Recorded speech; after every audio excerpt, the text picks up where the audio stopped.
กว่าคนนี่แหละน้อละนะโอ้ประเดี๋ยววัดสันขยอมเป็นม่วนเนื้ออันใดก็จังเริญมดนะครับ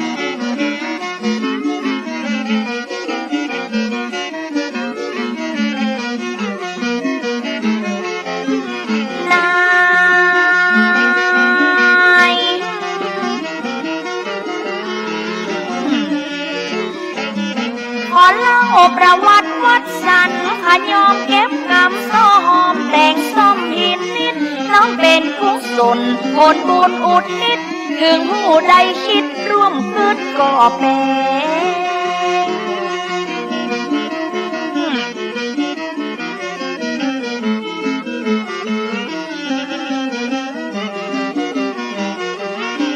แต่งสร้างอดีตเจ้าอาวาสถึงญาติโยมศรัทธาได้ถาปนาสร้างถาวรวัดมุกช่วยกันแต่งเสริมของเดิมเก่าลุกห้องตามวัดละสะดุได้บรรจุให้หอมลายเจื้อลายแจ้งสืบเส้นบะเฮอพุทธศรัทธาบริสุทธิ์บ่พิรุธแปลกปลอมคนยื้อลื่นนั้นวัดสันขยอมมีกลิ่นหวนหอมเพราะศีลธรรมกำไว้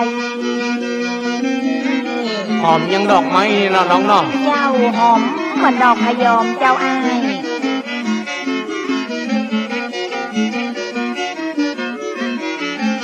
นับตั้งแต่สร้างอ้างถึงเรื่องราวอายุยืนยาว200กว่าปี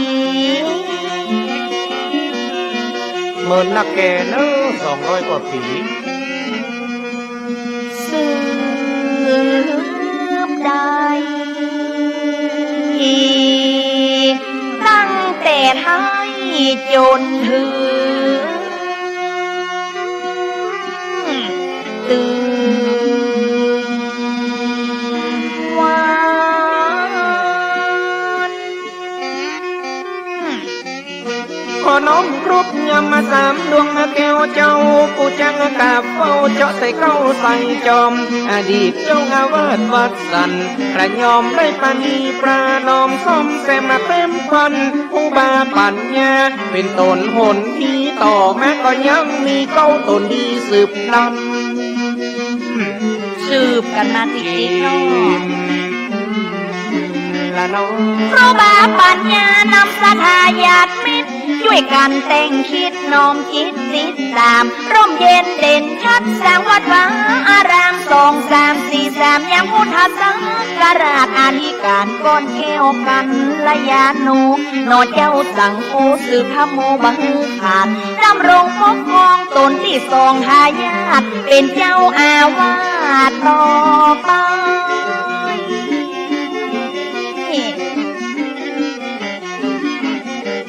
ต่อมาท่านพระอธิการสิงโตศีลสังวโรมีมโนผ่องใสเจ้าอาวาสตน3 ท่านมีความห่วงใยเมื่อเสียงอายุไขตนต่อไปเตื่อมตุ่มเจ้าอธิการมุนโชติมันตูแผ่กิ่งร่มโพใหญ่โตแวดคุม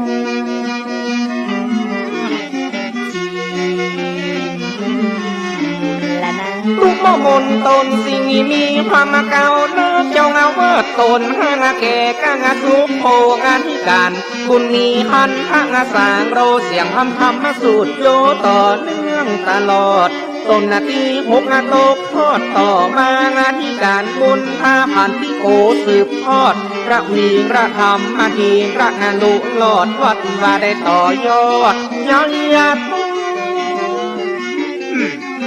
สืบกันไปเห็นน้องไอ้น้องตน7 หมายแฝดตน8ก็บรรละพระนาทีการพระประเสริฐเศรษโธผู้บาตนเจ้าบุญเลิศอาสาโพหรือผู้บาโอภักวิหารประกิตตนเก่า10 พันพระโพสถิตผู้ราธรสืบต่อคำสอนจากเดิมอ่อนก่อนเก่าสา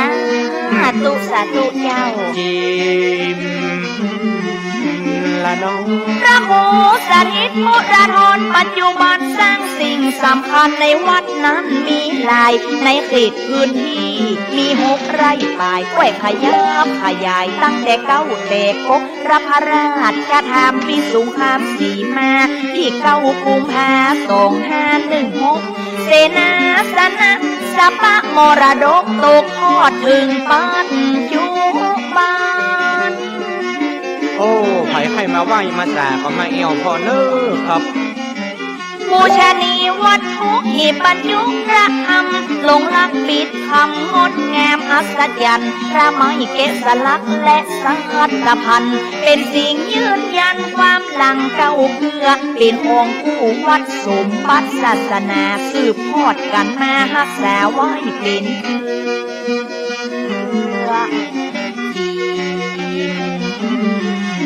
และนะ แล้วก็ยังมีวิหารไม้ซักก็ฉลุก็สลักประดับลายพฤกษางดงามมาเบ็ดเสร็จเป็นเกศมุงหลังคาหนักสะดุ้งใบระกาหางวันจอฟ้าภาษาขยามุนีสังรีมงคลประทับอยู่ตั้งบนเป็นเกโยสง่าประดิษฐานพระประธานลำผ้าเขารบมาน้อมนาบูชา งดงามขนาดเลยเจ้า ถัดมายังมีพระอุโบสถไม้สักนพระคตก็ยังงดงามตาไปในมีพระพุทธสมปรารถนาเป็นพระปฏิมายกเอามาพองแถวด้วยบารมีธรรมก็นำมาคร่ำจูหลวงพ่อท่านพระโคได้ฟื้นฟูไว้แล้วจิมละน้อง หลวงพ่อท่านพระครูได้ฟื้นฟูไว้แล้วงดงามห้องแถวสมหน้าสมตาวิหารไม่ซักทองทรงแบบล้านนางบประมาณเสียง50 ล้านวันที่30 เดือนมกราคม2552ในปีเมื่ออันคนเจิดเสด็จยกย่อฟ้าเอกสร้างขึ้นสู่วิหารไม่ซักทอง ได้ยกจบฟ้าเนาะ คณะศรัทธามาช่วยกันแต่งคิดคารวะบรรพชิตร่วมมือตึงสองพระนามอักษรย่อสดใสเรืองรองพระองค์ประดิษฐ์สถานหน้าจั่ววิหารทรงปลูกต้นพยอมมือออกดอกออกผลเพื่อเกิดมงคลกับวัดสันพยอมนั้น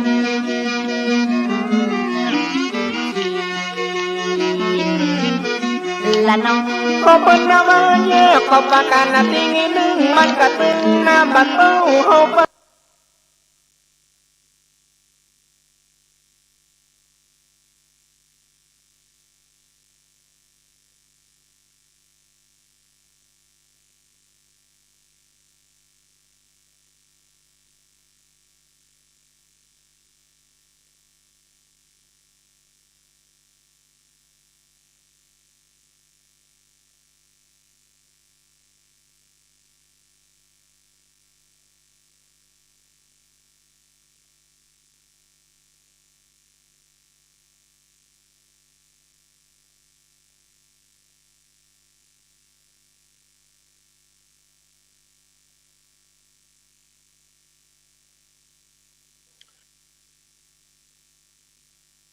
ไหวสา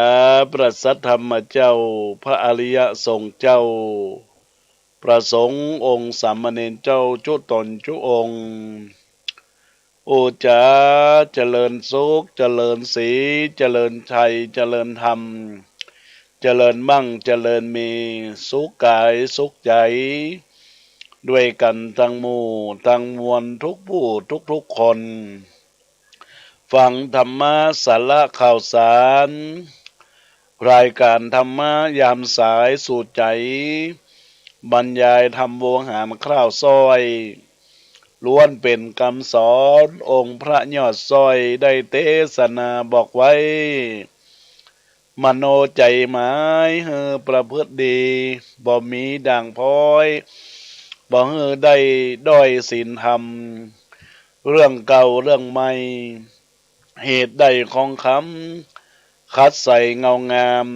ด้วยธรรมะสลีองค์คำพระสัมมาสัมพุทธเจ้าสลีองค์คำพระสัมมาสัมพุทธเจ้าฟังแล้วจุกคิดเพื่อให้ใจแก้ยังปัญหาพิจารณาให้ใสเป่งปอยพิจารณาให้ใสเป่งปอยบรรดาญาติโยมอุบาสกอุบาสิกาทายกทายิกาศรัทธานาบุญต่างหลายก็ต้องขอกล่าวสวัสดีปีใหม่ตรุษสงกรานต์ที่ได้มาจุจอดรอดถึงมูลศรัทธาต้านต่างหลายยังอยู่ในห่วงของเทศกาลสงกรานต์ก็คือการรดน้ำดำหัวแสดงออกซึ่งความกตัญญูกตเวทิตาธรรมต่อบรรพบุรุษต่อบรรพชนต่อสิ่งต่างหลายเหมือนคำกล่าวของนักปราชญ์ท่านกล่าวว่าวันพญาวันเจยบานยิ่งนักบ่มีใดเปรียบใดเนื้อเฮาม่วนงานสันเล่าทำบุญวัดเฮาเขากองมองเซิงกองยาวดังกันตุ่มทิ้ง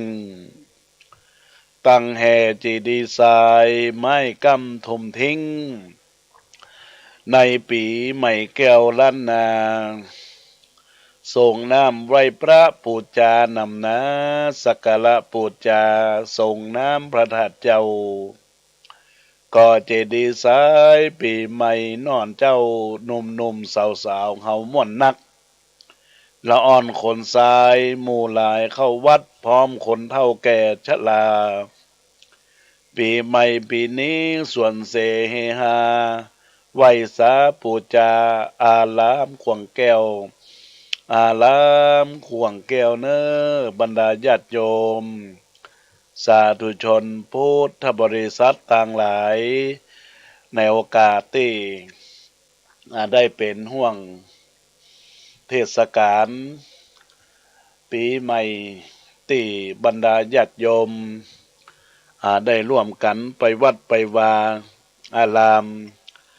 ไปทำบุญสุนทานขันเข้าเพื่ออุทิศส่วนบุญกุศลไปรอดไปถึงดวงวิญญาณของผู้วายชนนั้นก็คือพ่อคือแม่ของเฮาปู่ย่าตายายบรรพบุรุษผู้หลงรับอันเป็นพี่เป็นน้องเป็นน้าเป็นอาเป็นอาวเราท่านทั้งหลายก็ทำบุญสุนทานตานเจดีย์ทรายและสิ่งสำคัญนั้นก็เป็นประเพณีที่เฮาได้ยึดถือว่าสืบชะตาเสริมบารมีต่ออายุให้เฮาท่านทั้งหลายได้มีความสุขได้มีความเจริญก้าวหน้ารุ่งเรืองตลาดไปให้มีความสุขก็ขอให้ญาติโยมสาธุชนพุทธบริษัททั้งหลายจงมีแต่ความสุขจงมีแต่ความเจริญก้าวหน้ารุ่งเรืองในชีวิตของเราท่านทั้งหลายทุกท่านทุกคนนะญาติโยมทั้งหลายในวาระโอกาสทางวัดสันขยอม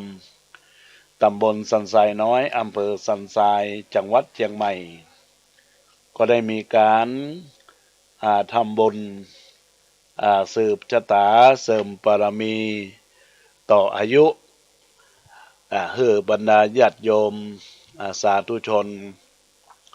เราเจ้าข้าทั้งหลายที่ได้ว่างจากการจากงานได้กระทำบำเพ็ญบุญก็ขอให้ญาติโยมเราท่านทั้งหลายจงเจริญมั่งเจริญมีเจริญสีเจริญสุขในกาลที่เฮาประพฤติปฏิบัติ หลักแห่งการสร้างกุศลคุณงามความดีในญาติโยมและท่านทั้งหลายขอให้ท่านสาธุชนพุทธบริษัททั้งหลายจงมีความสุขมีความเจริญก้าวหน้ารุ่งเรืองก็ขอให้เป็นบุญเป็นกุศลกับตนตัวของเราท่านทั้งหลายเนอะดังนั้นแล้วในโอกาสวันนี้ก็จึงมีกาละที่เรียกว่าเป็นบุญเป็นกุศลกับตัวกับตนของบุรุษศรัทธาเราท่านทั้งหลายก็ขอให้ญาติโยมที่ได้รับฟังรายการธรรมะยามสายในวันนี้ก็ยังอยู่ในห่วงของเทศกาลบางผู้บางท่านก็ยังไม่ได้ไปทำการทำงานก็มีกาละที่เรียกว่าได้อยู่บ้านอยู่จองใบสะเก้าดำหัวผู้ใหญ่ผู้เคารพนับถือก็เป็นการแสดงออกซึ่งความกตัญญูกตเวทิตาธรรมในโอกาสวันนี้อาตมาภาพก็จะได้อู้จาเกี่ยวข้องกับเทศกาลปีใหม่ที่ผ่านมาว่าตามที่เขายึดถือกันว่าวันนั้นเป็นวันสังขล่องวันนั้นเป็นวันเนาวันนั้นก็เป็นวัน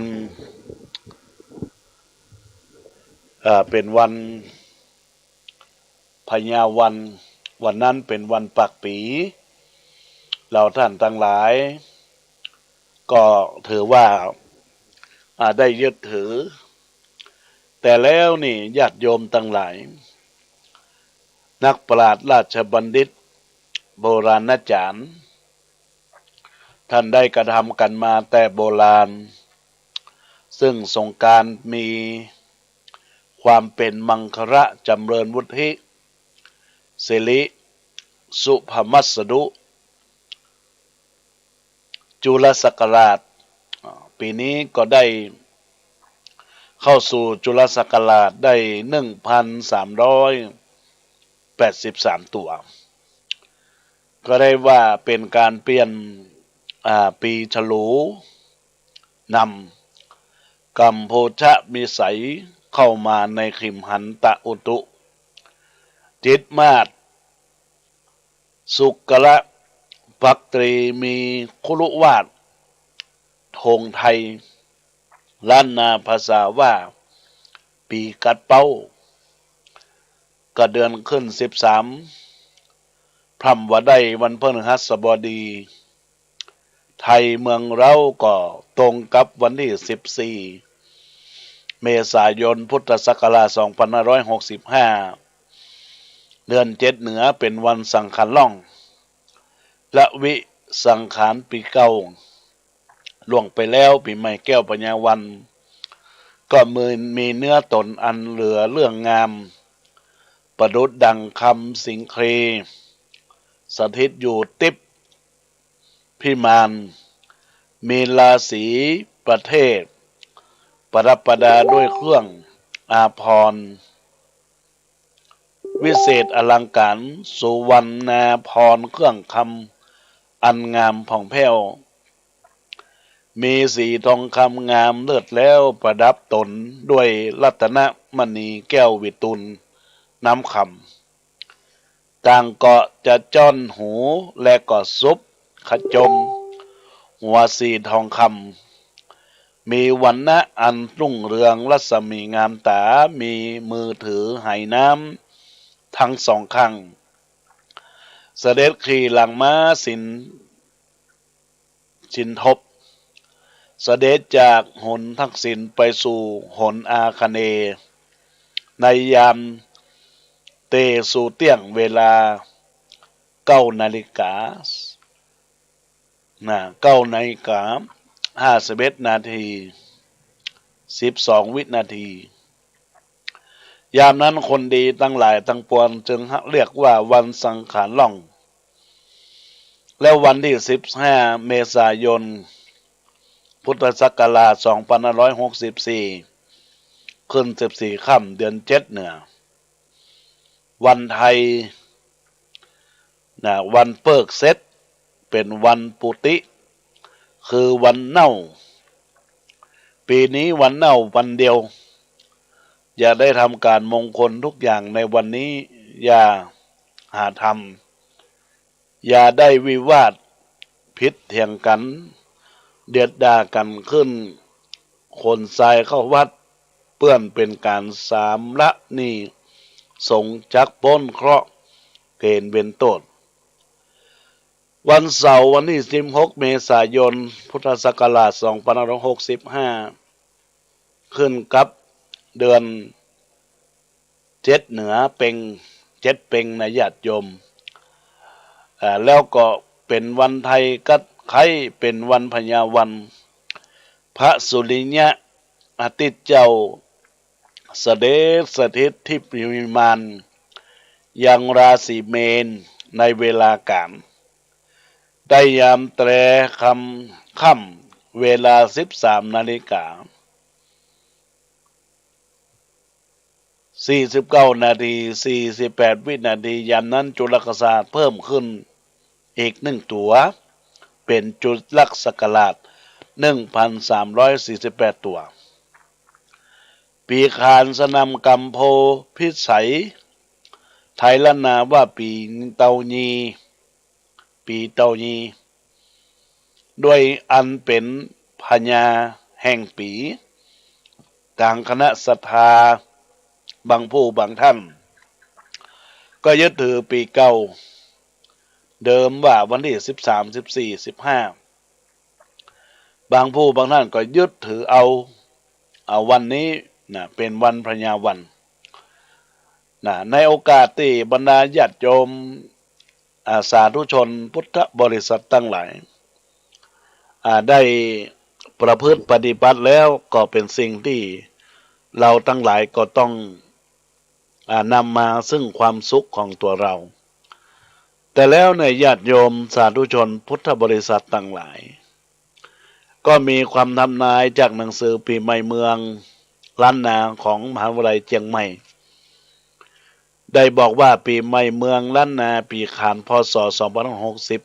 2565จุลศักราช 1384 ปีเตาญี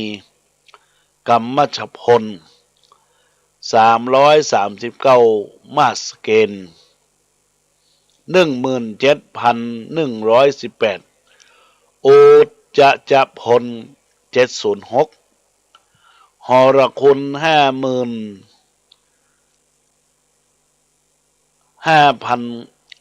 โทษเนอะญาติโยม 550,519 ลิถี15 อวมาน447 วาน7นะญาติโยมหนังสือปีใหม่เมืองล้านนาประจำพุทธศักราช 2565 จุลศักราชอย่างที่ได้กล่าวมาปีนี้สังขันล่องเดือน 7 เหนือออก 13 ค่ำพร่ำว่าได้มีกาละมีกาละคือไปสู่สระน้ำใหญ่หุนต่างไขว้4 เส้นหรือต้นไม้ใหญ่กระทำการสะเก้าดำหัวหรือเป็นสิริมังคละโดยน้ำขมิ้นส้มปล่อยสะเก้าดำหัวเบนหน้าไปทางหนตะวันออกแจ้งเหนือแล้วหัวหนึ่งผ้าใหม่เน็บดอกลีลา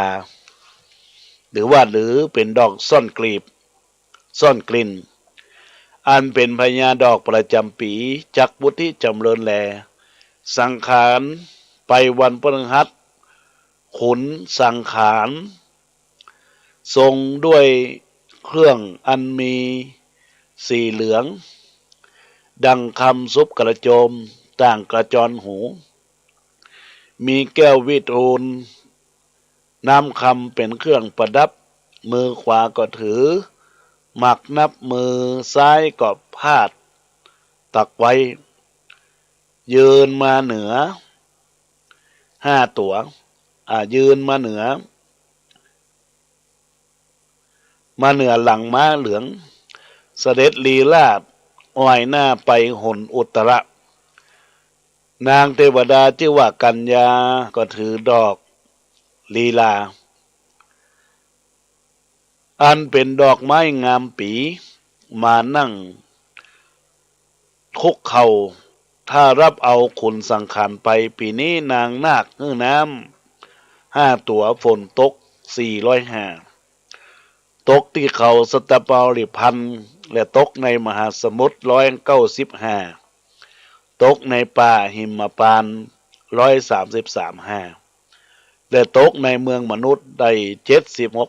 76 ปีนี้งัวแม่รักษาปีนกจอกรักษาเดือนกระต่ายรักษาป่านาครักษาน้ำอิ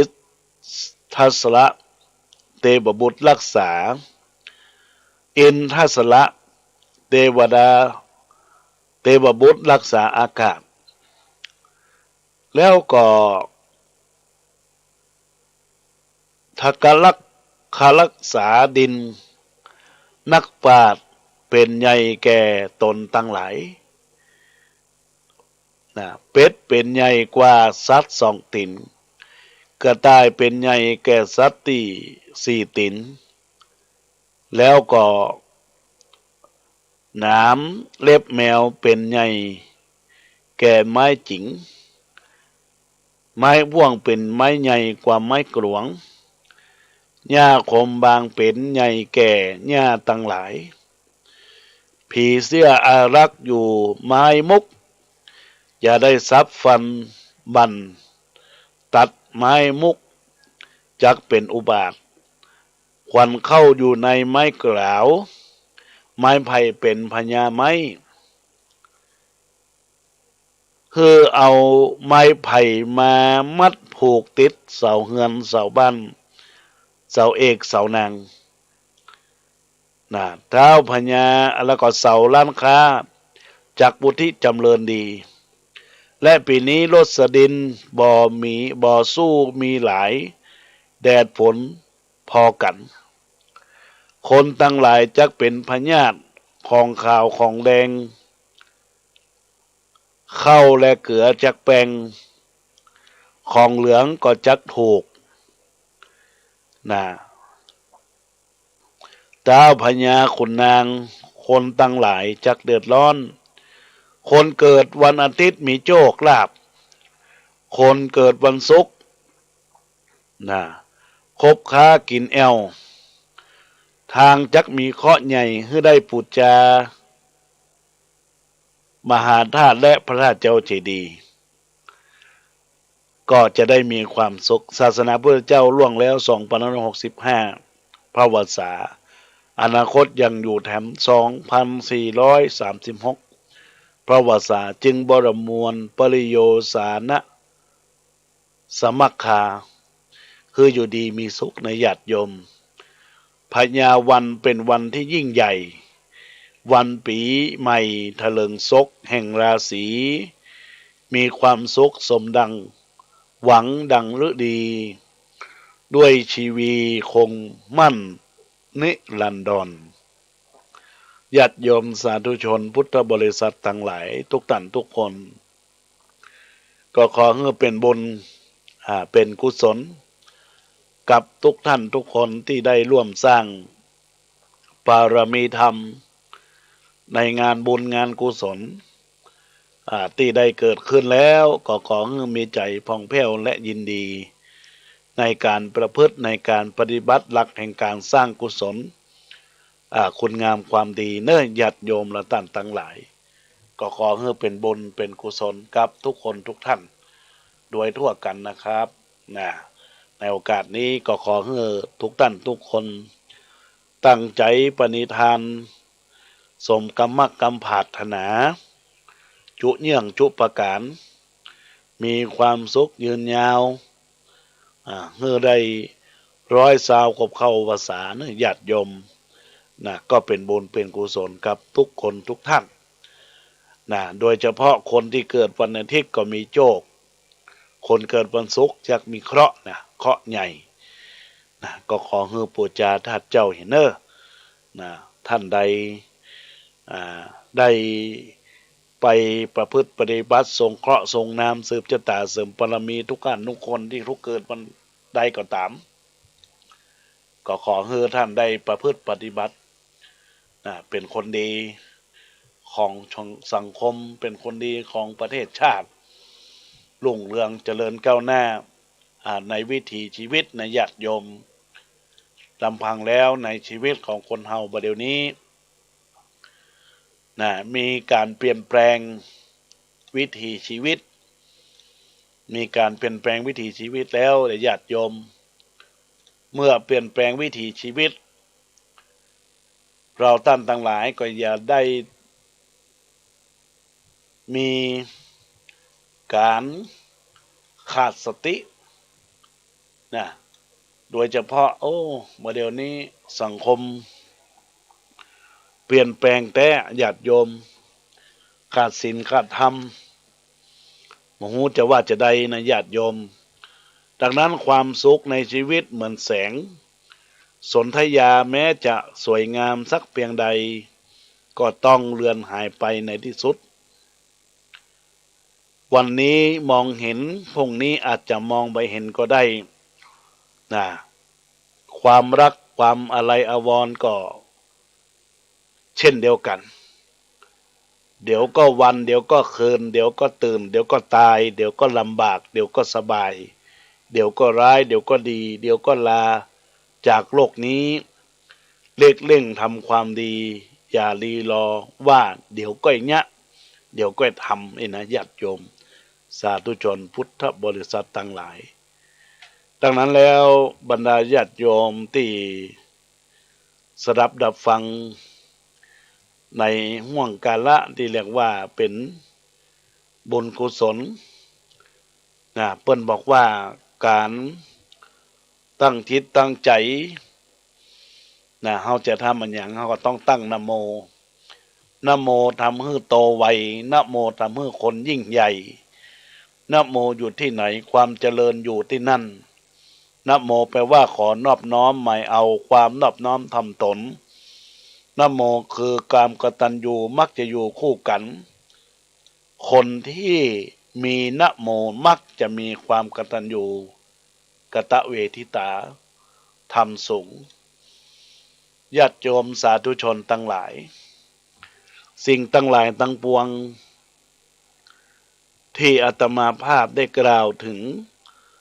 เทศกาลปีใหม่ตรุษสงกรานต์แล้วญาติโยมและท่านทั้งหลายก็ถือว่าเป็นจุดหนึ่งที่จะต้องเฮานั้นตั้งสติตั้งปัญญาแต่แล้วบรรดาญาติโยมตั้งแต่ละอ่อนเข้ามาเด็กน้อยเข้ามาก็ตามใหญ่คนมาก็ตาม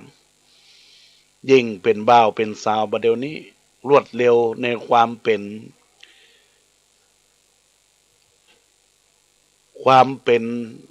ผู้ใหญ่ความเป็นมามีสติตั้งมั่นความเป็นผู้ใหญ่ก็เรียกว่าความแก่แดดแก่ฝนแก่ลมญาติโยมทั้งหลายอย่าง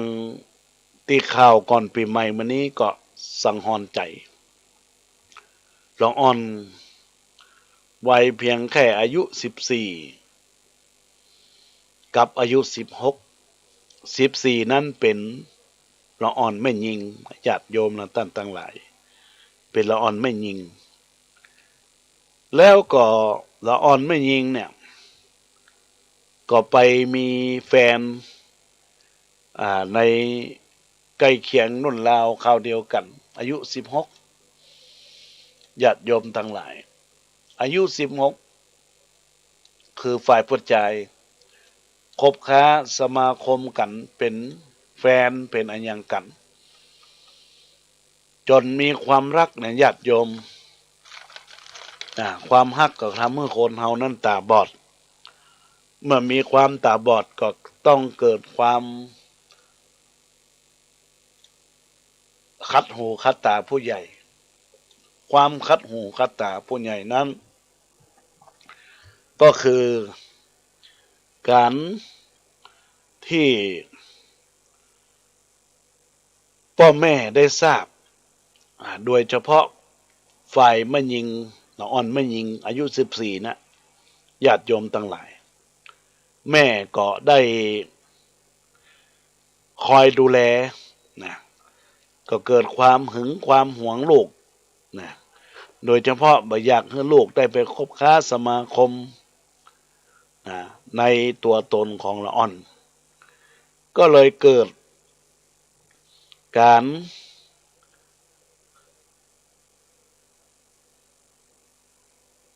ลำบากใจญาติโยมเกิดการลำบากใจระหว่าง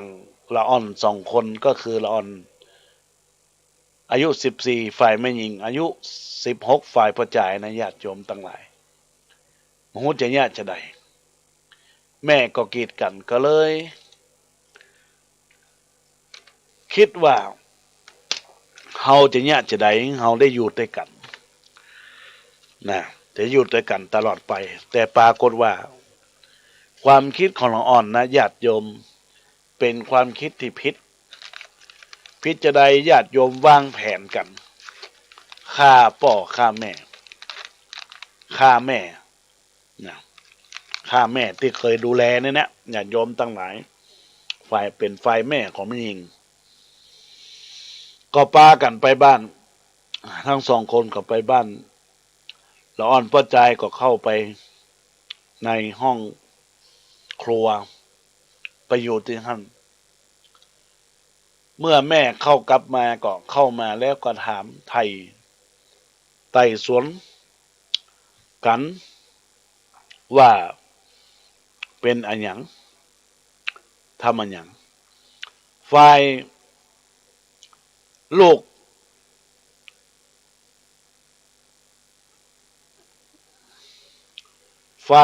ก็ไม่ยิงก่อนเนี่ยได้ญาติโยมทั้งหลายจุแม่ว่าไปทำอาหารในครัวไปแม่แล้วก็เข้าไปแต่ญาติโยมเมื่อเข้าไปแต่ก็ไปเจอป้าจายที่ว่าเป็นแฟนลูกอายุ16เลยนะญาติโยมทั้งหลายนะทันทีดันใดเมื่อเจอแม่ฝ่ายพ่อจายก็เอามีดแทงเลยญาติโยมแทงแล้วก็ทำให้แม่ได้เสียชีวิตไปเนี่ยญาติโยมลองคิดดีๆว่าเด็กอายุวัยเพียงแค่เท่านี้เขามีความคิดที่จะฆ่าจะฟันจะทำให้คนอื่นได้เดือดร้อนคนอื่นได้ถึงแก่ชีวิตเนี่ยญาติโยมก็ทำให้ศีลธรรมเนี่ยมันผิดเพี้ยนมันผิดไปละญาติโยมดังนั้นศรัทธาสาธุชนก็จึงเป็นบุญกุศล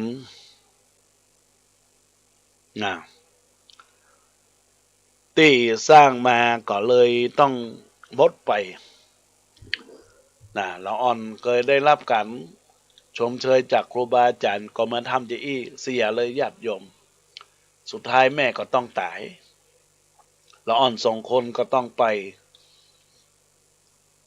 เข้าสู่ศาลพินิจโดนจับคุกแต่แล้วนะญาติโยมในเวลาตอนที่เขากำลังจับฟันจับแทงเนี่ยฝ่ายอ้ายของแม่หญิง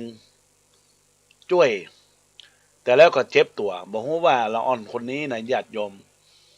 ให้จะตัวใหญ่นะแกเหมือนกันนะอายุ16นี่นะตัวใหญ่นะแกมีความคิดที่เป็นผู้ใหญ่นะแกแดดแกลมแต่ฝนนะอย่างที่อาตมาภาพได้กล่าว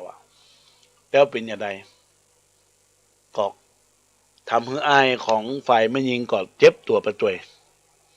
นะเรื่องราวนี้ก็สะท้อนถึงสังคมของชีวิตว่ามีลูกก็ต้องสอนลูกมันจักจูงลูกเข้าวัดเข้าวาพัฒนาจิตใจในญาติโยม พัฒนาจิตใจโดยเฉพาะพยายามอบรมพร่ำสอนกับชีวิตของเขาตัวเองเฮาตั้นต่างหลายเนี่ยเกิดมาเนี่ยได้รับการอบรมพร่ำสอนถึงหลักระเบียบวินัยของการเป็นคนของการเป็นปุถุชนได้รับการพร่ำสอนจากครูบาอาจารย์ในด้านของศีลธรรมเดี๋ยวนี้มันน้อยนะญาติโยมเขาจะเนี่ยจะใดก็ต้องพยายาม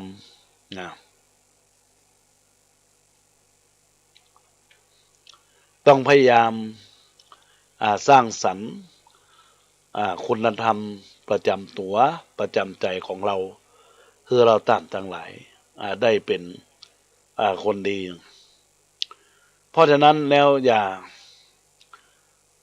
ประพฤติปฏิบัตินะญาติโยมในทางคุณธรรมจริยธรรมโดยเฉพาะสิ่งที่เป็นไปเป็นอยู่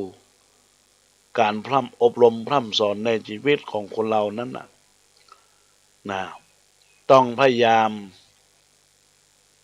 ใจหลักแห่งการตั้งสติตั้งปัญญาเราอ่อนนั้นถ้าหากว่ารู้สึกความคิดตัวเองว่าวัยตัวเองก็ยังมาถึงเตี้ยเดินอ่อนมันยากนะญาติโยมมันยากเพราะว่าสภาวะเทคโนโลยีอย่างต่างๆนานามันมีความก้าวหน้าเกินไปรุดหน้าเกินไปจนทำให้ศีลธรรมมันหายไปอยู่ดีๆญาติโยมก็มีข่าวเนาะหลายข่าวสังหรณ์ใจขับรถเร็วจนเกินไปแบบว่าประยุทธ์เลยขับไปแล้วก่อนยังไงถึงสามแยกรถกันมาก็ปาดหน้ากันจนกันเนี่ยคนเฮามันขาดสตินะญาติโยมสติมาปัญญาเกิดสติเตลิดก็จะเกิดปัญหาเนี่ยญาติโยมเนี่ยสิ่งสำคัญดังนั้นมีลูกก็ต้องสอนลูกมีหลานก็ต้องสอนหลานฮือดีฮืองามก็ต้องพัฒนาจิตพัฒนาใจฮือมีความสุขมีความเจริญในเรื่องของศีลธรรมเจริญทางด้านวัตถุก็ต้องเจริญด้วยว่าจิตใจพระเจ้าประสงค์มีหน้าที่เผยแพร่ธรรมญาติโยมก็นำไปประพฤตินำไปปฏิบัติเป็นหลักแห่งการสร้างกุศลคุณงามความดีในชีวิตของตัวเองในตัวเองเพื่อเกิดบุญกุศลกับตัวตนของเราต่างหลายนะญาติโยมดังนั้นแล้วในโอกาสวันนี้ที่ได้อูดจาหลักธรรมง่ายๆสอนใจง่ายๆคือการหยุดยั้งพยายามต่อสู้ในลักษณะของความเป็นโรคเป็นภัยไข้เจ็บต่อสู้ความบากบั่นอุปสรรคปัญหาในชีวิตการค้าการขายบ่ได้กำไรก็ต้องอดทนมีน้อยก็ต้องใจน้อยอย่าใจสุรุ่ยสุร่ายก็เราจึงจะต้องพยายามอยู่ที่จิตใจของเราคิดดีทำดีก็พูดดีปฏิบัติดีก็จะอยู่มีความสุขในญาติโยมเราตั้งหลายดังนั้นแล้วก็ขอให้ญาติโยมสาธุชนเราเจ้าข้าตั้งหลายได้กระทำบำเพ็ญบุญกุศลที่เกิดจากจิตจากใจเราตั้งหลายก็ขอให้เป็นกุศลคุณงามความดีในญาติโยมเราตั้งหลายได้กระทำในสิ่งทางพิษอันใด ก็เพื่อเปลี่ยนชีวิตแบบใหม่นะเพราะสิ่งที่ทำเนี่ยมันเป็นบาปเป็นกรรมจะติดตัวเขาไปทั้งภพนี้เปิ้นบอกว่าข้าวบ่ลืมนาป่าบ่ลืมดอยอ้อยบ่ลืมอีดเมฆบ่ลืมฝนขนคนบ่ลืมตัวงัวบ่ลืมตินอยู่ที่ไหนมันก็มีความเจริญนะญาติโยมนะดังนั้นแล้วทุกสิ่งทุกอย่างที่ได้อู้ได้จ๋าปะกับบรรดาสถาญาติโยมในคลื่นวิทยุ FM 104.50 ขึ้นพระพุทธศาสนาขึ้นเพื่อการศึกษาพระพุทธศาสนาและจริยธรรมในความดูแลของวัดไฟหินอันมีท่านหลวงพ่อพระครูสมุวิชวัตรวรกิจโจได้โอกาสพระลูกพระหลานได้สร้างองค์กรบุญเนี่ยองค์กรบุญก็คือองค์กรที่จะสร้างคือชีวิตได้มีความสุขก็คือการที่ได้รับฟังธรรมะก็เป็นบุญนะญาติโยมก็เป็นบุญกุศลดังนั้นแล้วศรัทธาญาติโยมท่านใดที่ได้รับฟังอยู่ในขณะนี้ก็ขอให้ท่านทั้งหลายตั้งจิตใจมโนเนอะวันนี้ก็จะได้เปิดโอกาสให้บรรดาญาติโยมได้ฟังกำปอนแบบพื้นเมืองล้านนาเพื่อรักษาหิดหอยปัดเคราะห์ปัดภัยให้บรรดาญาติโยมสาธุชนทั้งหลายได้มีความสุขความเจริญ จงตั้งใจในคำปณิธานว่าสัมปะคโนสัมปะไปขอไปในถอยออ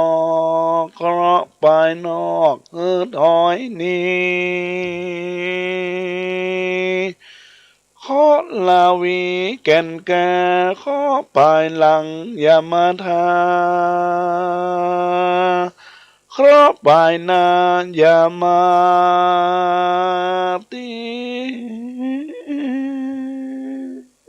นะขอปาพิษเป็นต้นเคราะห์หลายโศกกันเคราะห์หลายวันหลายสิ่งดับมวยมิงกันละไรขอตกไปตามเส้นไม่ไหลไปตามเส้นไฟยกย่างย้ายเข้าสู่เมืองผีกุจักนาก็นี้กูจักตีของแล่นด้วยเตปมนแก้วแก่นอาคมของสลีกุดด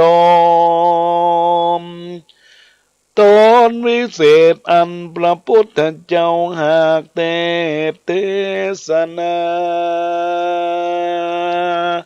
เป็นวลกถาวาสาปโตคาสัพพญาสัพพโลกาวินาศสันตุจะใจโยอาจจะในวันนี้ก็หากเป็นวันนี้วันสลีใสเจียงคานอันไม่มีมูลสัตว์ท่านผู้ฟังคลื่นวิทยุ104.50ในกาละในงานนี้เพื่อจักฟังธรรมเหินใจอยู่ดีมีสุขไปในติกากาละวันนี้ยามนี้ตานตั้งหลาย ได้พ้นจากข้อตังหลายข้อปีข้อเดือนข้อวันข้อมารับเมื่อเดินเมื่อเจินเมื่อฟันข้อเมื่อคืนมาหันโอจากสัพพะพญาที่เจ้าก็หายคลายจากตัวเต้าเป็นเสียในวันนี้จงจักมีเตียงแต่เนเลโอพุทโธรักขันติธัมโมรักขันติสังโฆรักขันติโอมทนังมหาทนังลาพังโอมสวาหายโอมปุตโตรักขันติธัมโมรักขันติสังโฆ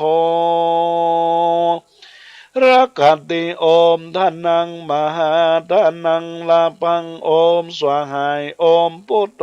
รักขันติธัมโมรักขันติสังโฆรักขันติโอมทนังมหาทนังลาพังโอมสวาหายเฮยอยู่ดีจุผู้จุคนเนอในโอกาสนี้ก็ขออนุโมทนาขอบคุณ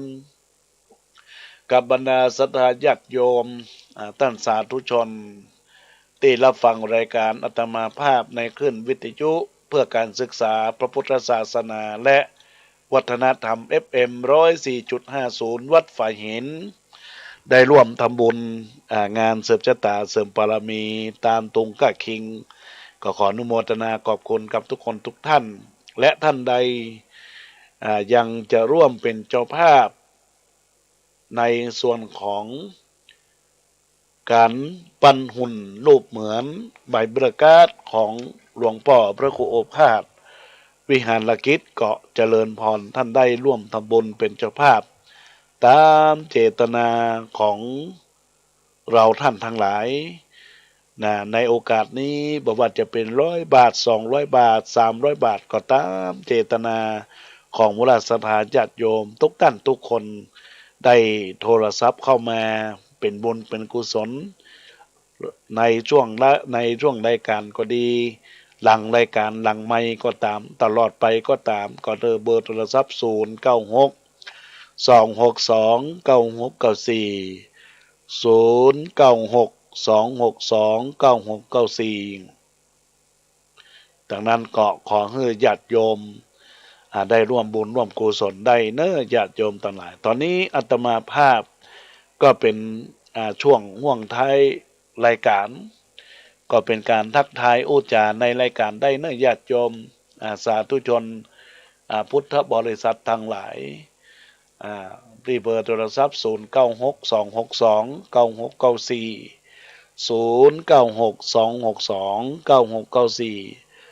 รับฟังและติดตามรายการธรรมะได้นะญาติโยมโทรศัพท์เข้ามาในโอกาสนี้ก็เป็นบุญเป็นกุศลกับทุกคนทุกท่านโทรศัพท์เข้ามาอูจาทักทายกันเป็นบุญเป็นกุศลนะญาติโยมธรรมะสู่ใจยามสายในวันนี้เสียงดังเจ้ามาแล้วเสียงธรรมธรรมะสาระเรื่องเก่าเรื่องหลังเทศนานังน้ำธรรมพระเจ้าตอนนี้มีสายเข้ามาเนอะเจริญพรแม่สมภารเจ้าฟังสุอยู่ติวงศ์เจ้าค่ะฟังอยู่ก่อน แต่ฟังอยู่เนอวันนั้นจะเข้าไปซีจะตาไปมาได้บ่ได้กะซีจะตามันที่16เนาะน่านำมาด้วยกันเนาะนำมากักตัวเจ้ากักตัวหาหม้อกักตัวหมดคุมเสี่ยงกะแต่ลุงลอยเป็นลุงลอยไปติดโควิดติดโควิดกะใจจะเข้าไปเนาะดีแล้วเขาได้หอมไปแล้วอีเนาะดีละอนุโมทนาขอบคุณกับแม่เนอะได้ร่วมทำบุญมา300 บาทเนาะในโอกาสจะอนุโมทนาปัดข้อปัดภัยได้ยินแล้วเนาะปัดข้อปัดภัยวันนี้ได้ยินแล้วเนาะจะอนุโมดีละดีละเนอะอนุโมทนาขอบคุณแม่สมภัทรเนอะจะอนุโมทนาเนอะจะสาธุเจริญพรแม่ครูเหรียญทอง เจ้าไว้สัตว์เจ้าฟังอยู่นะเจ้า ฟังอยู่เนอนแม่นอ เจ้ารับข้อปัดครบปัดภัยเรียบร้อยแล้วนะเจ้าสาธุ ดีแล้วและอนุโมทนาแม่ครูเนอะ เจ้า มีอย่างก็เอิ้นเอ่ยเข้ามาในรายการเนอะจ้าสาธุยินดี เจ้า อนุโมทนาร่วมบุญมา500 บาทตัวเนอะที่ได้ เจ้า เป็นเจ้าภาพตุงจ้าสาธุสาธุ โอกาสหน้ามีอยู่ละเจ้า จ้าได้อยู่เนอะแม่เนอะจ้าสาธุ สาธุเจ้า จ้า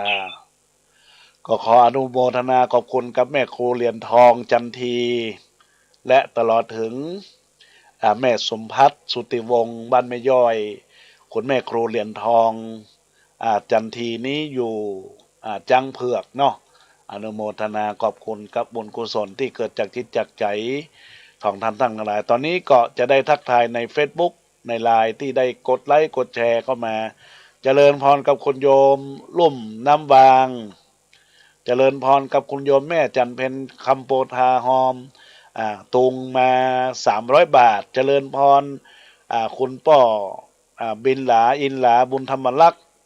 ในโอกาสนี้ได้ทักทายเข้ามาเจริญพรกับแม่มาลีนพิคุณจากตลาดกระก้อมหลังวัดจังกวงเจริญพรกับคุณโยมพินชลิยานิติประสาทเจริญพรกับคุณโยม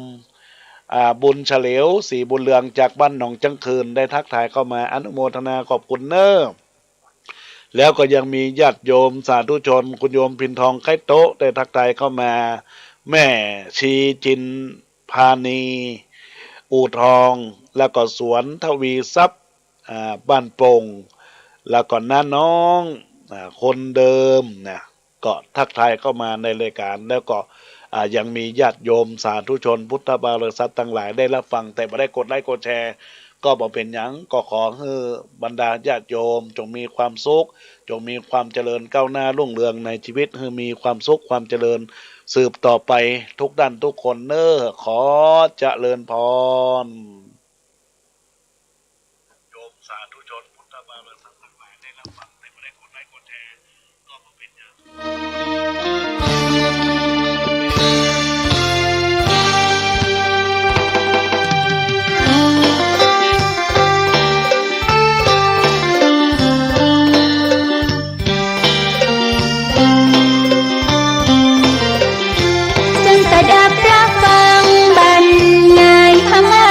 ใจ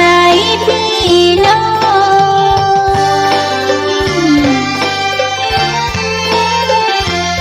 พระอาจารย์เกณฑ์นำพระธรรมเกี่ยวข้องบรรยายสู่ห้องหนตามกว้างไกล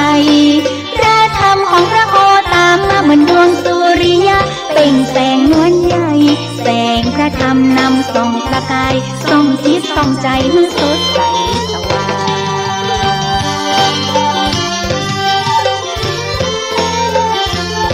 มาฟังธรรมะเหมือนได้หิมทิพย์เหมือนบันไดเลื่อนทิพย์ขึ้นสวรรค์เอกข้างน้ำทิพย์ประมนประดุจน้ำค้างชำระช่วยล้างไรทุกข์ไรโศกดีงามพระอาจารย์แก่นมาสนทนาธรรมตนอุปธรรมนำพระธรรมเผยแพร่